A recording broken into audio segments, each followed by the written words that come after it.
എന്റെ ടോണി ഒന്ന് വിശ്വസിക്കേ, കൊച്ചിയിലെ ഹോട്ടലിൽ ഇന്നും ഇന്നലെ അല്ല ഞാൻ ജോലി ചെയ്യാൻ തുടങ്ങിയത്.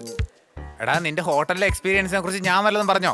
അതല്ല പറഞ്ഞത്, എനിക്ക് ഫുഡ് ഇൻസ്പെക്ടർമാരെ കണ്ടറിയാം, അതാ പറഞ്ഞത്. അപ്പൊ നീ പറ, ഇപ്പൊ നമ്മൾ എന്താ ചെയ്യണ്ടേ? നമ്മളൊന്നും ചെയ്യണ്ട, ഫുഡ് മോശമാണെങ്കിൽ ഒക്കെ അയാൾ ചെയ്തോളൂ. അയ്യോ ടോണി, നീ എന്തെങ്കിലും പറയടാ. നിക്ക് പറയാം. ഞാൻ ആദ്യം അയാളെ ഒന്ന് ക്ലോസ് വാച്ച് ചെയ്യട്ടെ. ചെയ്തോ, പക്ഷെ ഈ കോഫി ഷോപ്പ് അയാൾ ക്ലോസ് ചെയ്യുന്നതിന് മുമ്പ് ഒരു തീരുമാനം പറയണേ. സാറാ നീ അവനെ പറഞ്ഞു വിട്, ഇല്ലെങ്കിൽ അവൻ എന്നേക്കുമായിട്ട് ഞാൻ ക്ലോസ് ചെയ്യേണ്ടി വരും. സുല്ലേ, നീ പോയി ഏ? ആ മൂലക്കെങ്ങാനും പോയിരിക്കും. അങ്ങനെ പറ, അല്ലാതെ വല്ലതും ക്ലീൻ ചെയ്യാൻ പറഞ്ഞിരുന്നെങ്കിൽ ഒന്നും ക്ലീൻ ചെയ്യാനില്ല എന്നുള്ള സത്യം ഞാൻ പറഞ്ഞേനെ. മതി മതി, പോയെ പോയെ. എനിക്ക് മതിയായി. അയാൾ തീറ്റ കഴിഞ്ഞ് എഴുന്നേക്കുമ്പോ നിങ്ങൾക്കും മതിയായിക്കോളൂ കേട്ടോ. പോയേ.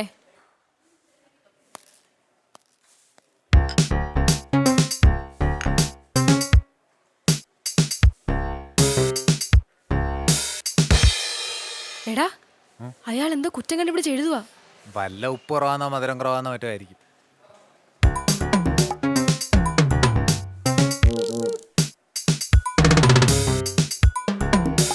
ഫുഡ് ഇൻസ്പെക്ടർ എന്തിനാ കൺസ്ട്രക്ഷൻ വർക്ക് നോക്കുന്നേ? വല്ല മാറാലെ മുകളിലുണ്ടോ നോക്കുമായിരിക്കും. അതിന് മാറാലേക്ക് ഫുഡിന് എന്താ ബന്ധം? മാറാല കൊണ്ടുവെക്കുന്ന ഫുഡിൽ വീണ അതുമായിട്ട് ബന്ധപ്പെട്ടില്ലേ? ഓ യെസ് യെസ്. കർത്താവേ, എന്തായാലും മുകളൊക്കെ ക്ലീനാ. പക്ഷേ അയാൾ എന്താ എഴുതിയല്ലോ, എന്തായിരിക്കും? മുകൾ ഭാഗം ക്ലീൻ ആണെന്നായിരിക്കും.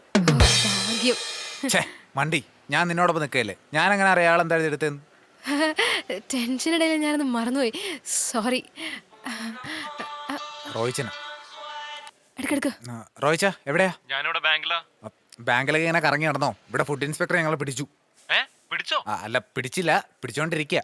പിടിച്ചോണ്ടിരിക്കുന്നോ? നീ എന്തൊക്കെയാ പറയുന്നത്? നീ ആ സാറയ്ക്ക് ഫോൺ കൊടുത്തേ. ആ റോയിച്ച, എന്താ മോളെ പ്രശ്നം? ഇവിടെ ഫുഡ് ഇൻസ്പെക്ടർ വന്നിരിക്കുക. ഫുഡൊക്കെ ചെക്ക് ചെയ്യാ. നമ്മളിപ്പോ എന്താ ചെയ്യാ? ഞാൻ ഇറങ്ങി എങ്ങനെയെങ്കിലും അയാളെ അവിടെ പിടിച്ചെടുത്ത് ഞാൻ ഇപ്പൊ തന്നെ എത്താം.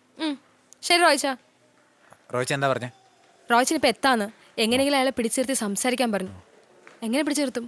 അതിനൊരു ഐഡിയ ഉണ്ട്. എന്താ ഐഡിയ? നീ കണ്ടോ? ഞാനിപ്പോ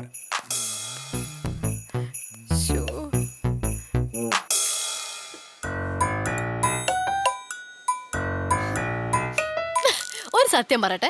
വേണ്ട, പറയുന്ന സത്യമാണെങ്കിൽ പറഞ്ഞാൽ മതി.